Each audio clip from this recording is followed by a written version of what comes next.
Anti kale eyo gye bayita social media ate eyo gye bayita Uganda tubadde tukyali waneeno tukyabikula bitabo bya Mayira tukyabikula bitabo bya Belinda tukyabikula bitabo bya mugole owa Eddie Kenzo mupya myu ate nga Lydia Jasmine ne Wyke Benda tebasuula yakafaananyi sijja bawaayiriza Wyke Benda ne Lydia Jasmine tekuliko n'omwaka asose kafaananyi naye naawe nga woomanyi omwana ataddeyo akafaananyi kakatagala ate Wyke Benda atukoze atya kijjukire Wyke Benda sisuubira mbu ali ne mukazi we ate Lydia Jasmine tumumanyi mbu mukyala ali singo ne tusooka tutagala ne tutomera ebisenge ne tudde no ne tudde eri nga mumanyi olugambo nga lutuzunza kati ekisinze okutabula abantu basoose ne bagamba oba Wyke Benda babadde babapangisizza ye ne Lydia Jasmine okubeera nga waliwo omukolo gwe bagenda okubeera nga bayimbirako manyi okwanjula bamanyi oyita wa Lydia Jasmine oba ne bayitirako ne Rema Namakula oba ne bayitirako ne Wyke Benda kati abantu ne bagamba oba babadde babiri nga bagenze okubeera nga balina okwanjula ko bagenze okubeera nga bayimbirako ne beekubirayo akafaananyi nga wa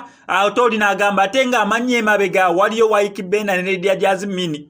bagenza okwetegereza ng'emabega ddala wali erinnya lya Lydia Jasmine ne Wyke Benda ne batagala ne bakuba ebitabo naye nga ekituufu ekiriwo eno collaboration nga twalaba wali eri ani Diana Nabatanzi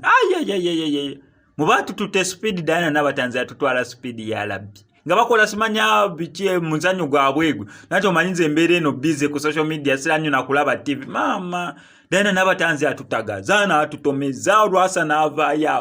Rwasa ayombye lwaki omukyala bamututte kumbe bambi bali mu kazanyo kati nabano nabo basoose ne batutagazaawo abamu bapostinze love eno tomanya kigenda kuddako tomanya ani kagenda girani naye nga gamazima kyayika eno collaboration